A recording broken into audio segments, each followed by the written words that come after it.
Siapa yang Allah pengen ngasih dia kebaikan, Allah uji. Hah? Kok gitu caranya? Ternyata kayak gitu rahasianya. May yuridillahu bihi khairan, siapa yang Allah pengen ngasih dia kebaikan, Allah kasih dia musibah atau ujian. Kenapa bisa seperti itu, Ustaz?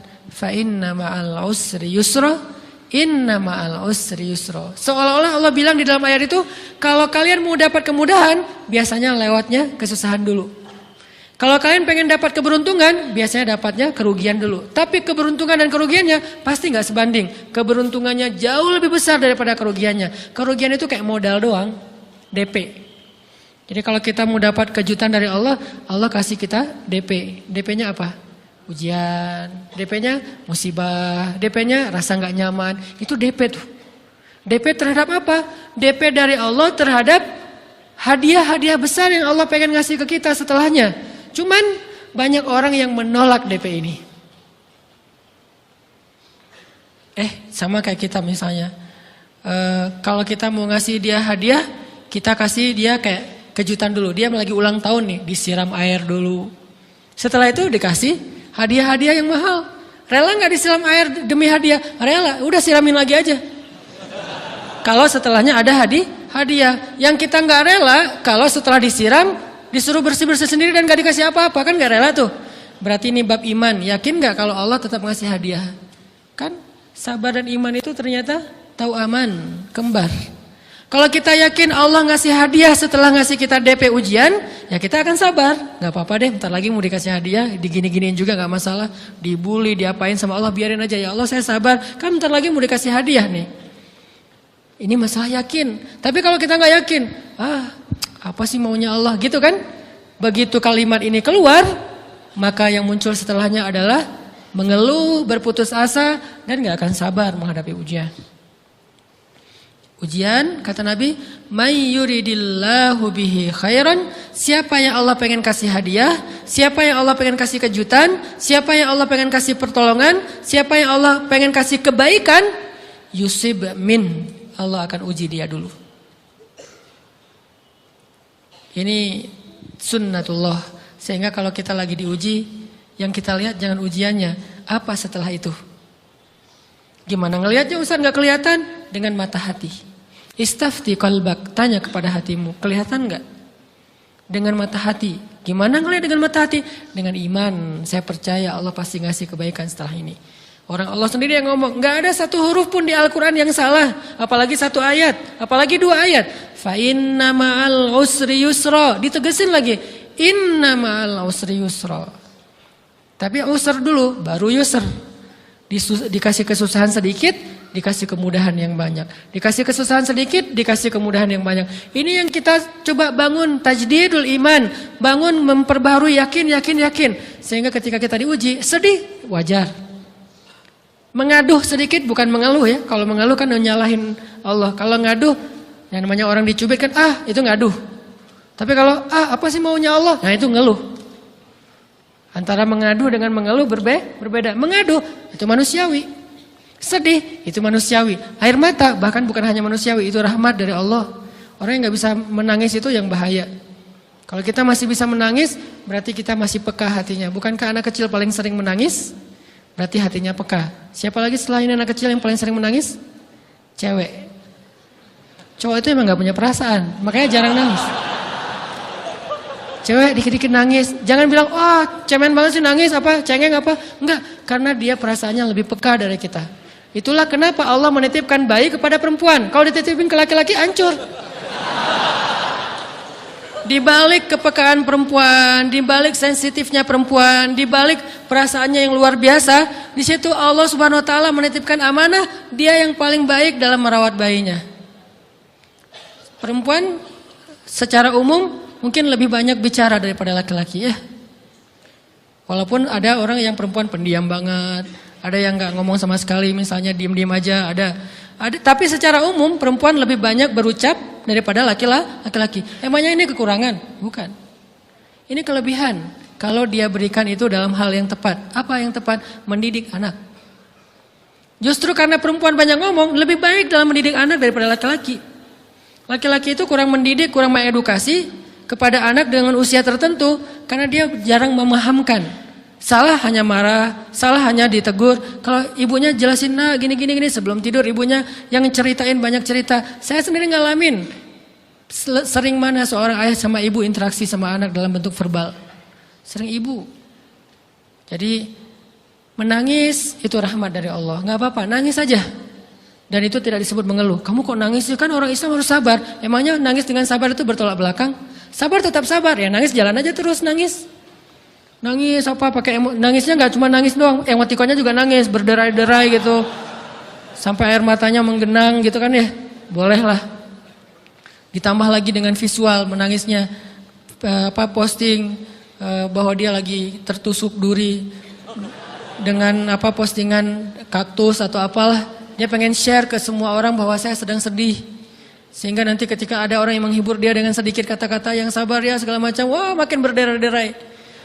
Itu belum jadi. Kecuali dia keluarkan kata-kata mengeluh. Baru dia disebut orang yang banyak mengeluh. Berputus asa. Kalau mengaduh wajar. Walaupun ada nabi udah diuji berat gak mau mengaduh. Apalagi ngeluh. Zakaria. Digergaji mengadu aja enggak. Kenapa? Karena kata malaikat kalau kamu mengadu sedikit aja, maka Allah Subhanahu wa taala akan menghancurkan kaum ini. Dia kasihan kepada kaumnya enggak mau mengadu.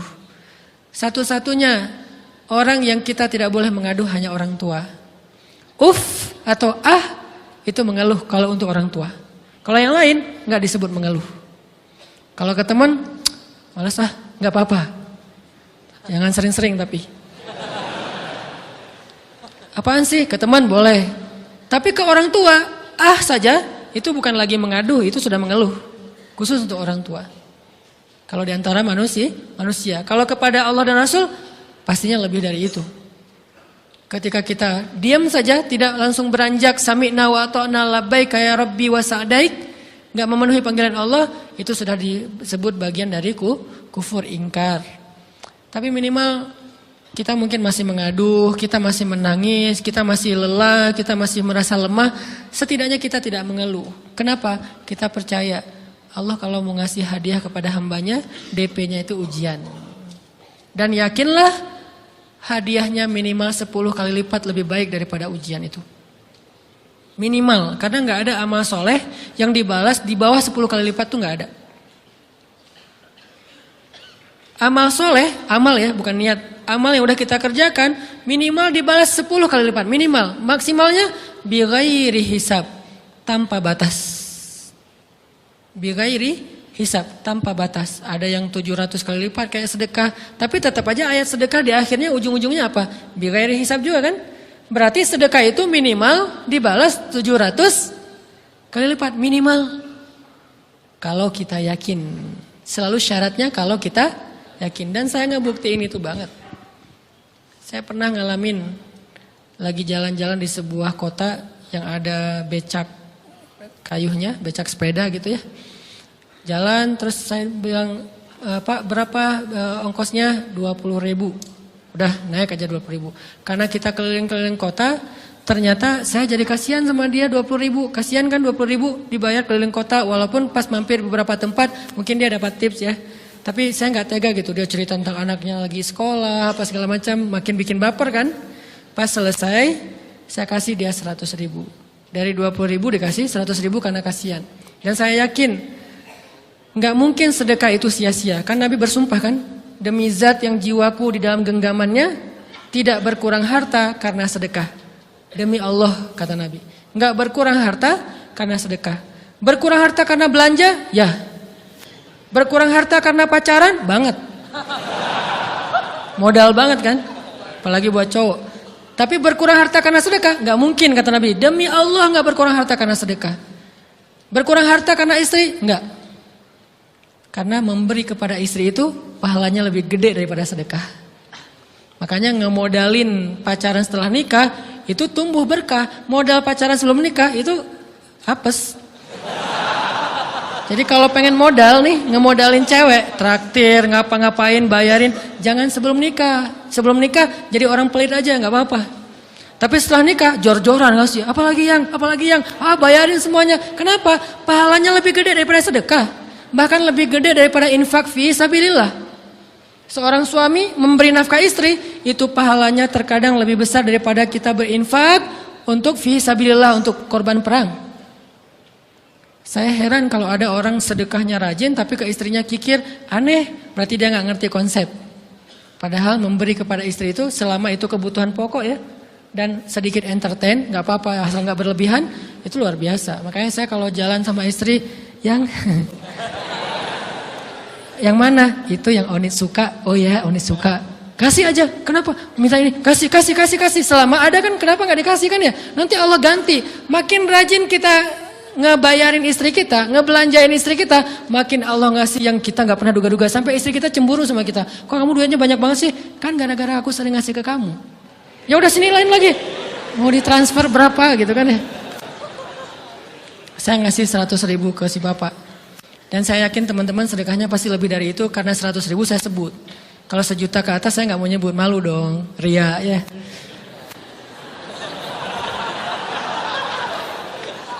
Sebenarnya nggak pernah sih. 100.000 deh, karena kan kecil, saya kasih 100.000. Ternyata begitu saya kasih 100.000, dia doa.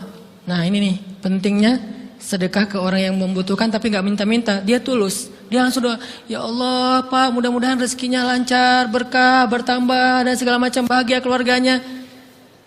Doa-doa ini semuanya dikabulkan dalam hitungan hari. Pertama, bertambah bahagia rumah tangganya, dapat kecupan dari istri. Dia nganggap suami saya cowok banget sih, mulai 1 nih. 2, demi Allah, selang 15 jam kalau nggak salah, karena waktu itu malam, besok paginya ada orang yang ngejar-ngejar saya pengen ngasih hadiah. Ustadz, saya pengen ketemu Ustadz. Maaf, saya nggak bisa ketemu sekarang, lagi rush, lagi tight schedule, gitu-gitulah, sok-sok gaya nggak jelas gitu ya. Terus Ustadz, saya pengen banget ketemu. Dia nggak ngomong pengen ketemu apa. Kalau dia bilang mau ngasih duit kan langsung saya prioritaskan kan ya. Berhubung dia nggak ngomong, ya udahlah, saya sok-sok jual mahal gitu. Tapi yang namanya rezeki kan gimana kita tolak, dia datang kan. Saya nolak. Pokoknya sebentar aja 5 menit nggak akan ganggu waktu Ustadz. Ya udah besok pagi ya pas breakfast gitu. Pakai gaya-gaya dikit breakfast. Pas breakfast, oh ya siap Ustadz. Jam berapa? Jam 8. Udah janjian jam 8. Mungkin orangnya nih dengar live streaming, Pak jazakumullah khair jaza. Makasih banyak, mudah-mudahan Allah tambahkan rezekinya. Terus beliau besok mau flight ke luar kota jam 8. Akhirnya ngubungin lagi malamnya, Pak Ustadz maaf nggak bisa ketemu besok. Karena saya jam 8 itu jadwal terbang. Oh ya udah nggak apa-apa. Seneng dong saya nggak jadi ketemu kan. Tahu gitu kan nyesel saya tuh. Seneng. Besok pagi jam 6 Pak Ustadz, alhamdulillah ya, ternyata penerbangan saya di-delay ke jam 11. Allah delay penerbangannya demi ngasih rezeki buat saya. Kan luar biasa kan? Ini hikmah kepedean saya, kegeeran kepada Allah gitu. Di-delay demi saya. Kan kadang-kadang GR ya di depan Allah ya. Robbi akraman kan gitu ayatnya. Allah memuliakan saya dengan istighfar tetap. Akhirnya saya bisa ketemu Ustaz. Saya nggak baca WA-nya, terlambat baca, baru baca jam 8. Dia udah mulai agak putus asa, kayaknya udah gak mungkin ketemu nih. Jam 8 pas saya baca, ternyata orangnya nggak di delay. Ya udah saya balas, ya udah sekarang saya tunggu ya jam 9. Maaf, cuma sebentar. Nggak apa-apa Ustaz, 5 menit. Datang dia, datang ngasih apa coba? Ngasih duit 200 juta. Demi Allah, cuman berselang beberapa jam, saya tolak-tolak. Tahu gitu Pak, datang malam ini aja.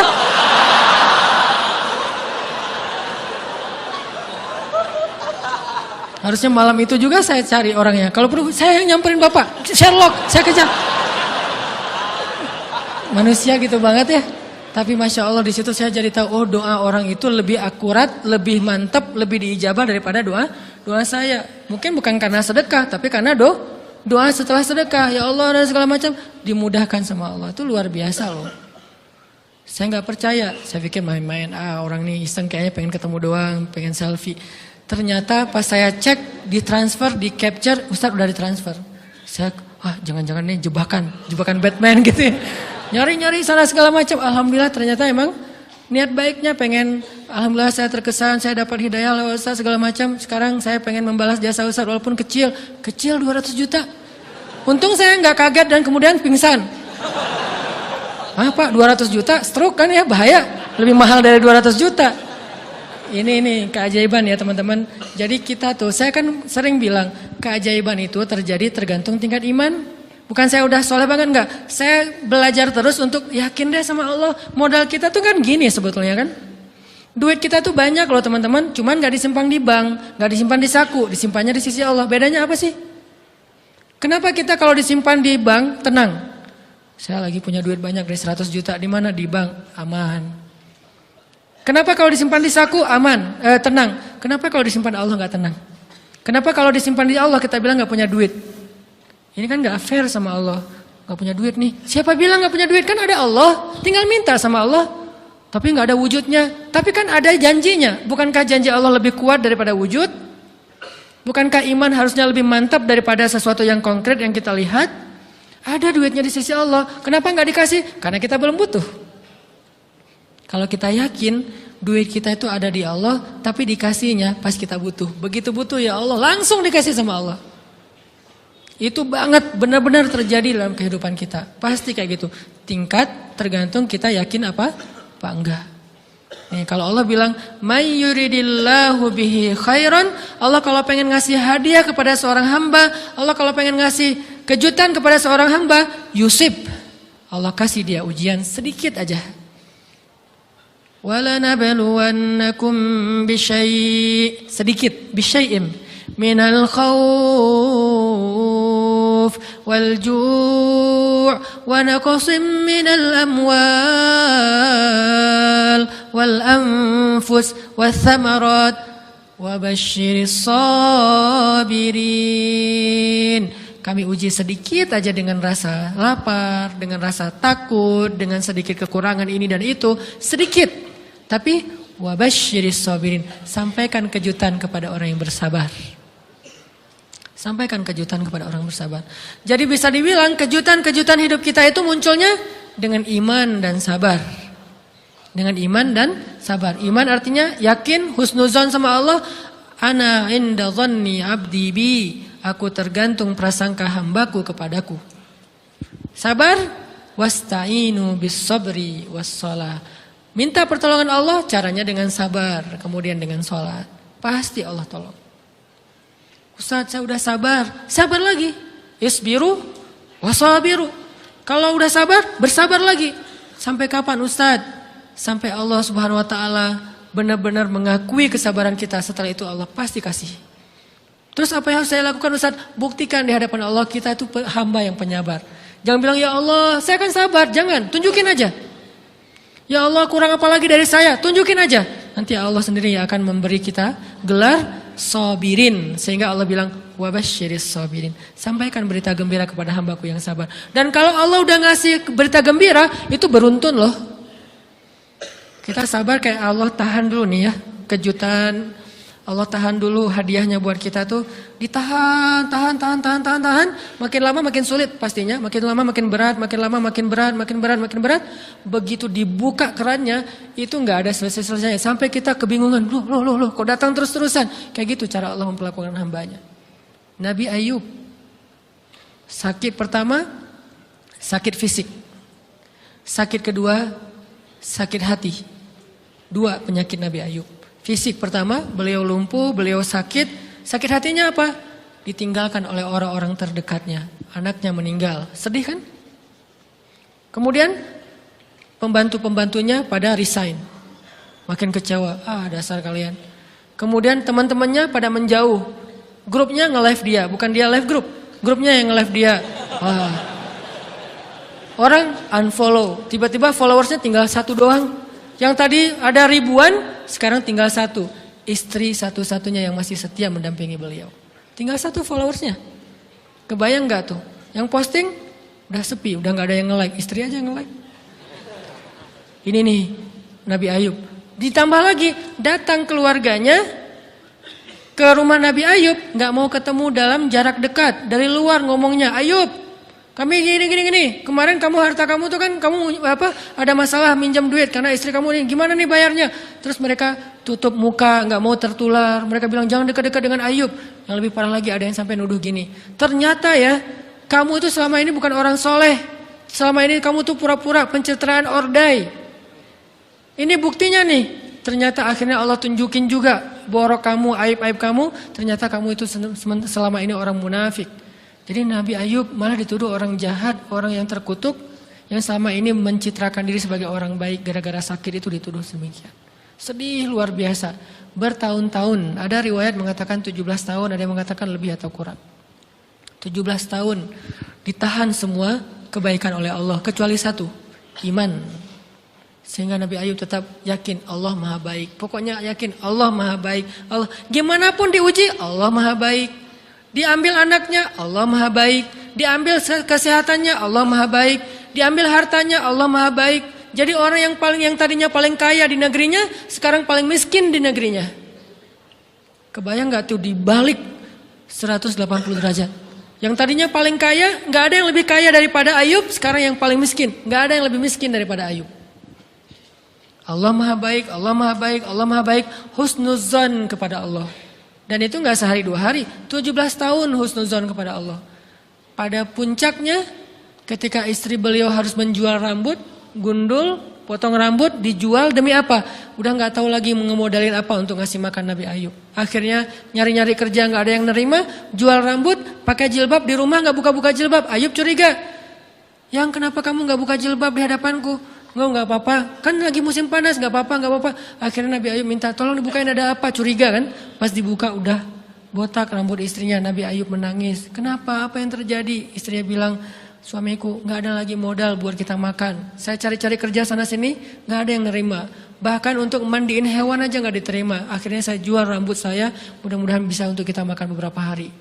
Istrinya keluar, Nabi Ayub menangis, baru Nabi Ayub berdoa. Itu juga doanya malu-malu dan husnuzon.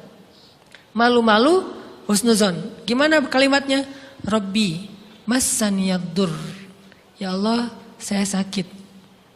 Gitu doang ngomongnya. Bukan, ya Allah udah sekian tahun saya sakit, saya gini, saya gitu. Enggak. Ya Allah, saya sakit. Wa anta arhamur rahimin. Tapi tetap ya Allah buat saya engkau yang paling baik. Coba, masih ngomong gitu? Arhamur rahimin, nggak apa-apa. Jadi seolah-olah mau ngomong, ya Allah saya sakit, tenang, saya nggak ngeluh, ya Allah engkau tetap yang paling baik. Gitu coba Nabi Ayub ke Allahnya tuh.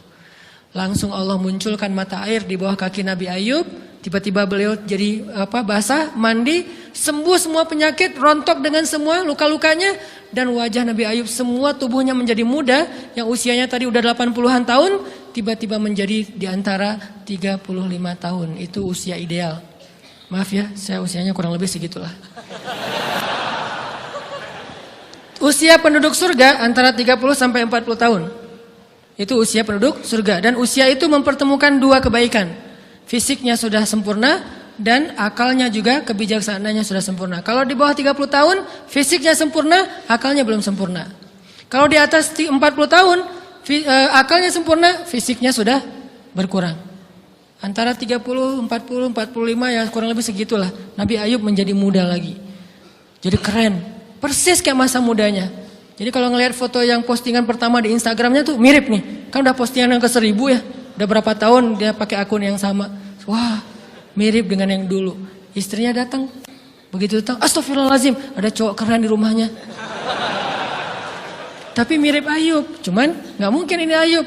Langsung nyari Ayub, di mana Ayub? Kata Ayub, saya Ayub, suami kamu. Enggak, kamu bukan Ayub. Suami saya itu udah tua, suami saya sakit-sakitan, kamu bukan Ayub. Mirip sih. Akhirnya, saya Ayub, apa buktinya kamu Ayub?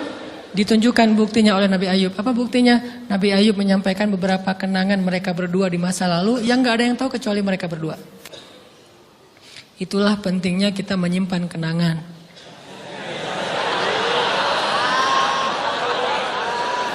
Kalau ada masalah gitu kan, nauzubillah harus operasi wajahnya. Kamu bukan suami saya. Ada buktinya apa? Ada satu hal yang cuma kita berdua yang tahu. Kalau perlu jangan satu hal, banyak hal ya. Cuma kita doang yang tahu. Orang lain nggak tahu. Pas disebut itu benar, tidak ada yang tahu masalah itu kecuali kita berdua. Akhirnya dipeluk Nabi Ayub ngajak istrinya untuk mandi di mata air yang sama. Istrinya mandi langsung muda lagi. Setelah itu Allah SWT beri mereka harta yang sangat banyak. Lihat kalau Allah udah buka, pertama fisiknya disempurnakan lagi, kemudian Allah turunkan air hujan, diturunkan hujan bukan air, hujannya dinar dan dirham. Di belakang rumah Nabi Ayub itu ada tempat penampungan gandum gitu kan. Ada 2 tempat penampungan. Turun hujan pertama, dinar. Sampai penuh penampungan gandum dengan dinar, koin-koin dinar yang 1 dinar mungkin harganya sampai 3 juta. Turun banyak, kemudian turunnya lagi dirham, penuh. Turun lagi di atas atap-atap beliau sampai rumah Nabi Ayub dipenuhi dengan dinar dan dirham. Ini apa, ini apa? Nabi Ayub kaget. Setelah itu istrinya hamil. Setiap tahun ngelahirin 13 anak Nabi Ayub yang sudah Allah wafatkan, lahir setahun satu, wajahnya, karakternya, namanya semua persis seperti yang sudah Allah ambil. Seolah-olah mereka belum meninggal tapi mereka hanya pergi dan kembali lagi. Dibalikin semuanya. Dan Nabi Ayub lebih kaya berpuluh-puluh kali lipat daripada sebelum beliau sakit. Buah dari kesabaran. Artinya Allah kalau mau ngasih kebaikan yang berlipat ganda, yang luar biasa, yusib, Allah kasih dia ujian sedikit. Itu hadis Bukhari. May yuridillahu bihi khairan yusib min. Allah akan menguji dia. Dan yang terakhir yang kita coba bangun juga, ini saya yang lebih ke perasaan ya. Kalau amaliyahnya mungkin ustadz-ustadz lain mengajarkan amal riyadhah buat sabar segala macam. Ini lebih ke perasaan. Satu, kita yakin emang kita layak dikasih hukuman kayak gini, emang kita banyak dosa. Jangan terlalu besar kepala, saya nggak layak dihukum, saya nggak layak diperlakukan kayak gini. Kalau manusia ke kita wajar kita ngomong kayak gitu. Saya nggak layak diperlakukan kayak gini sama dia, oke. Tapi oleh Allah layak banget karena emang kita banyak dosa. Makanya kalau kita nggak kuat lama-lama digituin, banyak istighfar. Yang kedua, husnuzon, lebih keperasaan nih. Oh Allah pengen ngasih saya kejutan, sabar, sabar, sabar. Sampai kapan? Sampai Allah benar-benar melihat kesabaran kita. Yang ketiga, nah ini juga lebih ke perasaan. Allah itu kalau kangen kepada kita, ngasih kita ujian. Terutama kita yang kalau nggak dikasih ujian, jarang romantis sama Allah. Kalau udah dikasih ujian, Allah Akbarnya tuh bergetar gitu. Allahu Akbar. Kenapa banyak ujian? Tapi kalau lagi normal, sholat sebelah kaki, santai aja. Kalau perlu bersandar gitu ya. Sholatnya nggak wudhu, tayamum cepet-cepetan, biar gampang gitu. Kan tayamum juga boleh Ustaz, kayak gitu-gitu lah. Kenapa? Kalau lagi normal, doa Rabbana atina fid dunya hasanah. Kalau misalnya baca dalam sholat, qul huwallahu ahad, itu juga dibagi 3 rakaat.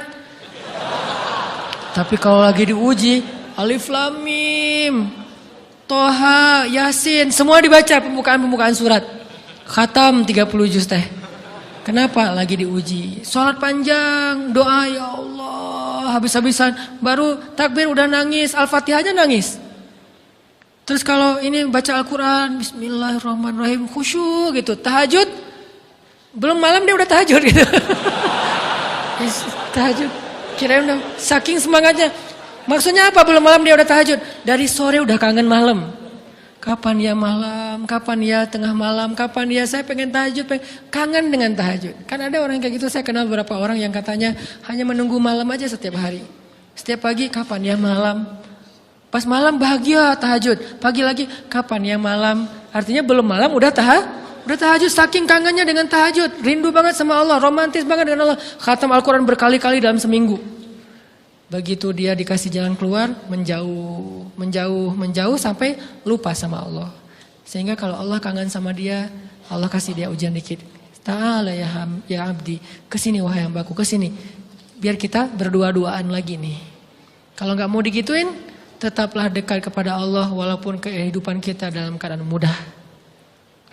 Tetaplah romantis sama Allah, tetaplah gampang tersentuh oleh ayat-ayat Allah walaupun hidup kita dalam keadaan normal.